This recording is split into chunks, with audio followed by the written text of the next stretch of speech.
পোনপ্ৰথমে আপোনালোক সকলোকে মোৰ চেনেললৈ স্বাগতম জনাইছোঁ। আজি এই ভিডিঅ'টো এখন গামোচা লগোৱাৰ আগত জানিব লগা কিছু কথা তাৰ ওপৰত জনাম আমি। আপোনালোকে গামোচাখনৰ বহলটো যদি দেখিছে, এই গামোচাখনৰ বহলটো যদি 24 ইঞ্চ ৰাখিব বিচাৰে, মই এই ফিটাডালেদি চিনটো দিওঁ মানে তাক চিন জোখোঁ। তো এইডাল ফিটাকে লৈছোঁ মই 24 ইঞ্চ। গামোচাখনৰ বহলটো যদি আপোনালোকে এই 24 ইঞ্চ ৰাখিব বিচাৰে, তেতিয়াহ'লে ৰাজখনত, এখন ৰাজ হয়, এই ৰাজখনত বহলটো 24 ইঞ্চ ল'লেই হ'বনে নে তাতকৈ বেছি ল'ব লাগিব? যদি গামোচাখনৰ এই বহলটো যদি 24 ইঞ্চ ল'ব বিচাৰে, কটাৰ পিছত মানে 24 ইঞ্চ যদি ৰাখিব বিচাৰে, তেতিয়া এই ৰাজখন লগাওঁতে এই ৰাজখনত 24 ইঞ্চ ল'লেই হ'বনে নে তাতকৈ বেছি ল'ব লাগিব? আপুনি যদি গামোচাখনৰ বহলটো 24 ইঞ্চ ৰাখিব বিচাৰে, তেতিয়া ৰাজখনত 1.5 ইঞ্চ বেছিকৈ ল'ব লাগিব। এই ৰাজখনত আপুনি 1.5 ইঞ্চ বেছিকৈ ল'ব লাগিব, মানে 24 আৰু 1.5 ইঞ্চ মানে 25.5 বেছিকৈ ল'ব লাগিব। দেখিছে, ইয়াৰ পৰা ইয়ালৈকে দেখিছে, মই বহলাই লৈছোঁ 25.5 আছে, 25.5 আছে মোৰ ইয়াত। তো ইমান 25.5 ইয়াত লোৱাৰ পিছতহে এইফালে যেতিয়া আমি চাম, ইয়াত আমাৰ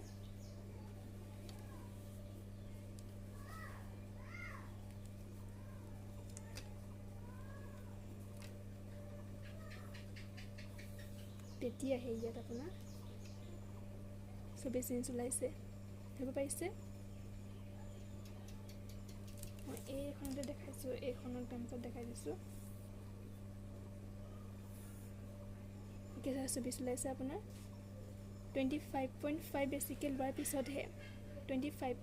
লোৱাৰ পিছতহে এই গামোচাখনত আপোনাৰ 24 ইঞ্চ ওলাইছে, মানে 24 ইঞ্চ যদি বিচাৰে গামোচাখনৰ বহলটো হোৱা, তো আপুনি 25.5 ল'ব লাগিব, মানে 1.5 ইঞ্চ বহলাই ল'ব লাগিব। ঠিক সেইধৰণে গামোচাখনৰ এই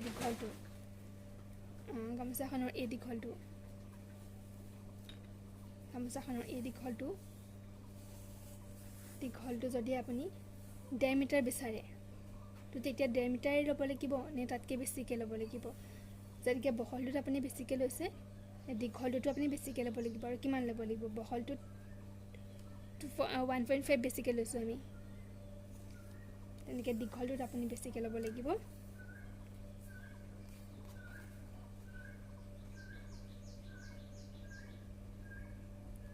ইমান 2.5 আপুনি বেছিকৈ ল'ব লাগিব, দীঘলটোত আপুনি 2.5 বেছিকৈ ল'ব লাগিব। মানে আপুনি এনেকৈ কৰিলে আপোনাৰ 1.5 মিটাৰ হ'ল নহয়, এই 1.5 মিটাৰৰ লগত আপুনি 2.5 বেছিকৈ কৰি দিব।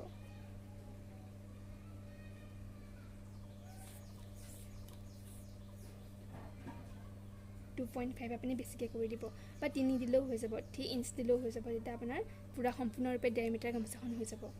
1.5 মিটাৰ যদি গামোচাখন আপুনি বিচাৰে হোৱাটো, তেতিয়াহ'লে আপুনি 2.5 নহ'বা 3 ইঞ্চ ইমানখিনি আপুনি বেছিকৈ ল'ব লাগিব, নহ'লে কিন্তু গামোচাখন আপোনাৰ চুটি হৈ যাব।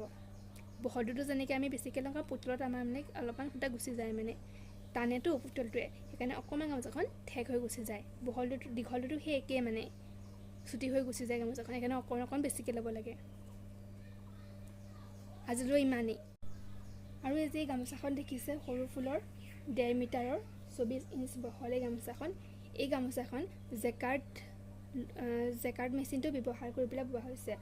আৰু এই গামোচাখন বৈ উলিয়াবৰ কাৰণে প্ৰায় সময় মোৰ প্ৰয়োজন হৈছে 3 ঘণ্টা, 3.5 ঘণ্টা বা 4 ঘণ্টা মোৰ সময়ৰ প্ৰয়োজন হৈছে।